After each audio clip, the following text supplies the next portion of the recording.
Ayun, so good morning! Bago ko po ipakita sa inyo yung sunod na vlog, i-insert ko lang tong clip na to para ma-explain ko po sa inyo na ayun po yung ganap noong nag-deliver kami sa 4 na location sa Cavite. Hiwalay po kami ni Habi. Ako nasa Cavite, 4 locations naman yun. And then siya naman po nasa Pampanga. So gusto ko lang po i-clarify dito na kahit hindi po kami magkasama ni Habi ay nag-work po siya. Ito po yung sa production. Nasa Pampanga sila nun, ocular naman nun. At confirm client naman po yun. Ayun na si Jessa. Okay! Ano, nakabili ka? Oo. Hinihintay ko na nga lang mag-down yan si Sir. So sa part na ewan ko baka may mag-alala din sa inyo kasi nagkaroon po kasi ng problema yung linya ng kuryente nila, Sir. So dahil kahit papaano meron namang alam si Habi sa kuryente, chinek niya. Kaya lang hindi ko akalain na pati doon sa sa may poste, pinakang live wire, pumunta pa siya. I-share ko nga pala sa inyo to. Nagpabili ako sa Watson na lang ako nababili kasi daming tao sa Mercury. Ito ang iniinom ko ngayon dahil masakit ang aking puson. Hindi na kasi kinakaya ng bus ko pa na Nagtabili ka. Oo, na yung mababa. So ito na ang iniinom ko ngayon. Ayan. Pero kapag kailangan lang, kasi pain reliever pa rin po ito. So, alam niyo na hindi maganda sa katawan ang pain reliever. Ako di ako mainom ng gamot. At ano? Di ba kaayos lang nito? Oo. Hindi puro ang simento na inano nila dyan. Tapos inaayos nila tuwing umuulan pa. Tag-ulan. Pag tag-init hindi ginagawa, anak talaga ng butiki. Lalo sa mga katulad kong baguhan pa lang sa pagmamaneho. Hassle sa amin yung may mga ganyan-ganyan kasi syempre yung tansya. Oo. Diba? Lalo pagkaliit yung daan. Paano malayo pa lang pang may aso. Grabe, nakagbang agad ako sa preno. Talagang ipipilitin ko na hindi yan maasagasaan. Oo, kaso yung nasa likod mo, ikaw mabilis at takbo. Mahal sa buhay niya pag minor siya. Siya masalpok sa likod mo. Nakakatawa din sa Pilipinas. Yung mga nanonood na OFW dyan. Oo. Di ba napapansin nyo? Dito pag sira ang kalsada hindi naayos. Pero pagka walang sira sa kanila inaayos. Tapos gagawin nila yan pag tag-ulan.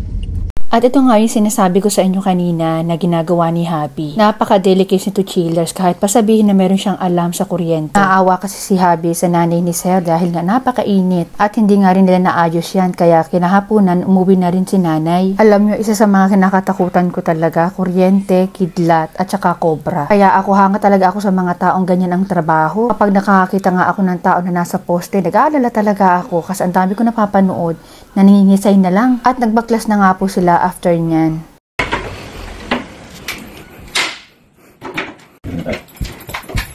Ano ka dyan? Tumpa ka dyan. Lumayo ka na dyan, wala ka may tutulong dyan. Pamaya ka siya. Tuntang bilit ito. Nanana ka. Hindi mo madulas sa medyas mo, Miko. Ano? Tayo. Ano?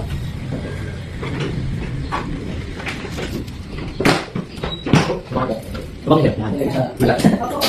Hindi pa rin ako napakalat. Kaya hindi ako din sa inyo. Okay. Up, kahit ka dyan na. Gilid dyan na. Diba? Ayun.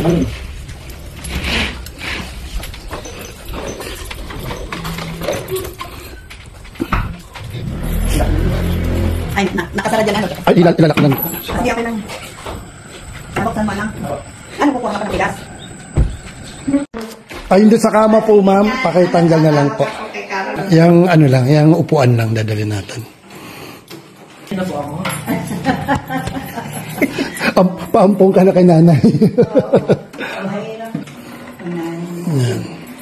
May bubukas naman yung ano. Ay, mamaya na po na, pagbaba na po ng bed frame, saka namin ang parisahan lang po. Diretso karga na siya. Tapos akit tayo sa taas.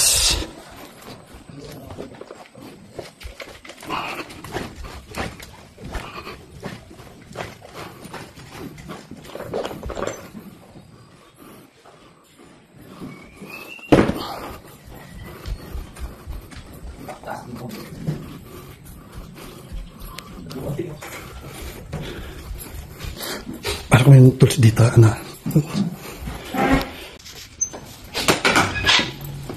Sige.